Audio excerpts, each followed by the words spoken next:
Hello dear students, very welcome back in जैसी कक्षा। आज हम लोग जेई और नीट स्पेशल वाले प्लेलिस्ट में एक और सेक्शन ऐड करने चल रहे हैं। उसमें आप ये देख सकते हो कि रेजिस्टेंस कभी भी जब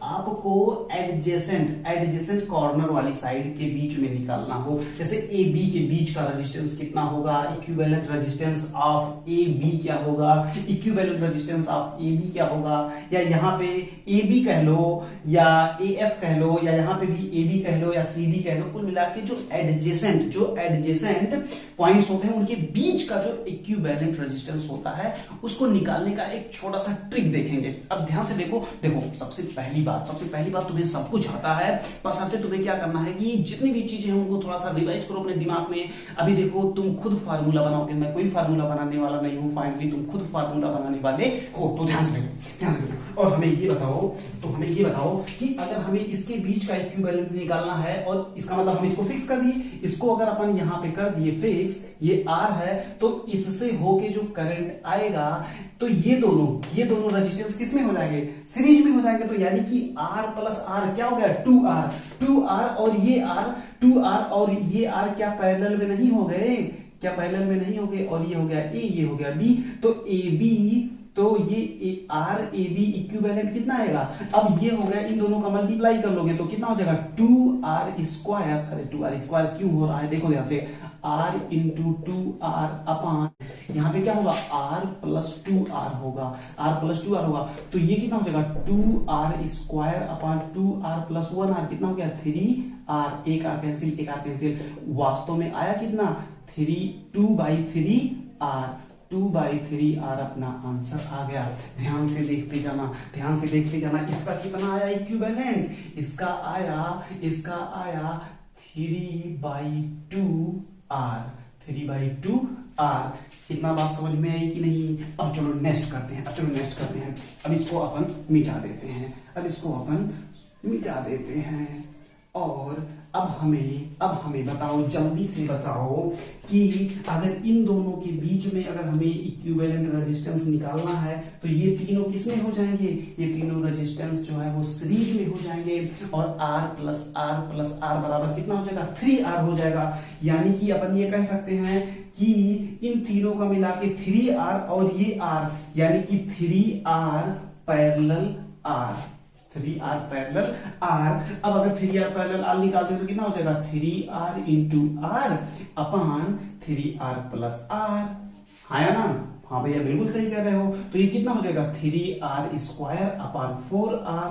अब यहां से एक R कट गया, तो ये कितना आ गया 3/4R। कुछ समझ में आ रहा है कि नहीं भैया, अभी तो कुछ समझ में नहीं आ रहा है, तो चलो ठीक है, ध्यान से देखो इसका कितना आया 3/4R आया, 3/4R आया। अब चलो इसको भी खत्म करो और अपने नेक्स्ट क्वेश्चन पे चलो। नेक्स्ट क्वेश्चन पे चलते ही ये देखते हैं अपन कि AB के बीच में अगर अपन को निकालना है, तो ये बताओ कि ये सारे किसमें हो जाएंगे, ये सारे सीरीज में हो जाएंगे। अगर ये सारे सीरीज में हो गए तो इसका मतलब क्या हुआ कि R पैरेलल कितना R प्लस R कितना 1 2 3 4R पैरेलल 4R कितना आएगा R इंटू 4R अपान R प्लस 4R, है ना। तो हाँ भैया बिल्कुल सही है। अगर बिल्कुल सही है तो 4R स्क्वायर अपान 5R, समझ में आ रही है बात की नहीं। एक R यहां से कटा, फाइनली कितना आया 4R अपान 5 आया। इसका कितना आया 4R अपान 5। हाँ भैया अब तो कुछ समझ में आ रहा है। क्या समझ में आ रहा है कि यहाँ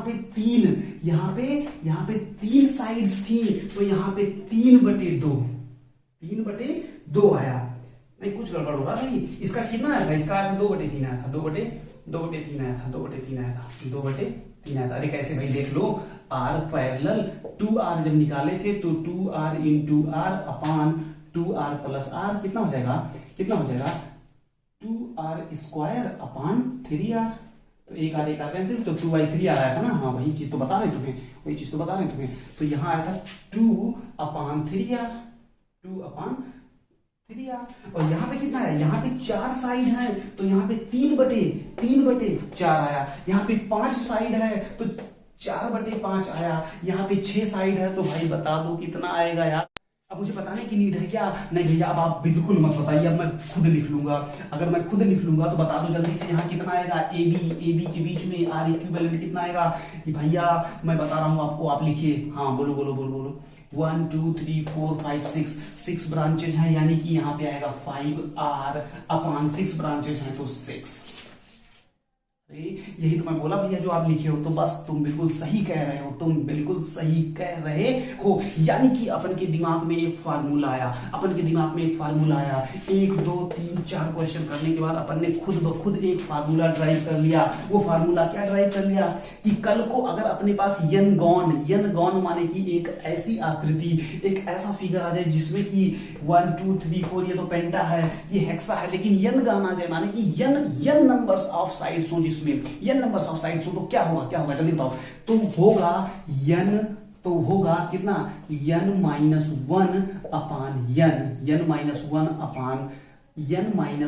R/n। ये हो जाएगा क्या? ये हो जाएगा फार्मूला किस चीज का? ये बात ध्यान रखना, किस चीज का? एडजेसेंट साइड का, है ना। जो एडजेसेंट पॉइंट है उनके बीच का आर इक्विवेलेंट निकालने का। तो चलो फार्मूले से एक बार देख लो, ये कितना, ये कौन सा गॉन है? यन गॉन में कौन सा है? ये ट्रायंगल है, ट्राई माने कि ट्राइगॉन कह सकते हो। तो 1 2 3, यानी कि यहाँ पे 3, यहाँ पे यन की वैल्यू 3 रखोगे तो 3 - 1/3 बोले तो 2/3 R। वही आया कि नहीं जो अपन ने लगाया था? हाँ भैया बिल्कुल आया। चलो इसको चेक करो जल्दी से। 1 2 3 4, तो यन का वैल्यू 4 - 1/4, यहाँ पे यन आया तो 3R/4 आया कि नहीं आया? वही तो आया, वही आया। चलो इस पे आ जाओ। 5 है तो 5 - 1R/5, तो क्या 4/5 आया कि नहीं? बस सीधी सी बात है। तो इस तरह से अपन क्या करेंगे, 1 by 1 करके फिजिक्स के इस तरीके की जितनी भी ट्रिक्स हैं 1 by 1 करके अपन सब कुछ सॉल्व करेंगे और चुटकियों में पूरी फिजिक्स सीख जाएंगे। ओके, तो चलो इसी कॉन्सेप्ट के साथ बिल्कुल स्वस्थ रहो, मस्त रहो, व्यस्त रहो, जहां पर भी रहो एकदम डटे रहो और फिजिक्स पढ़ते रहो। तब तक के लिए जय।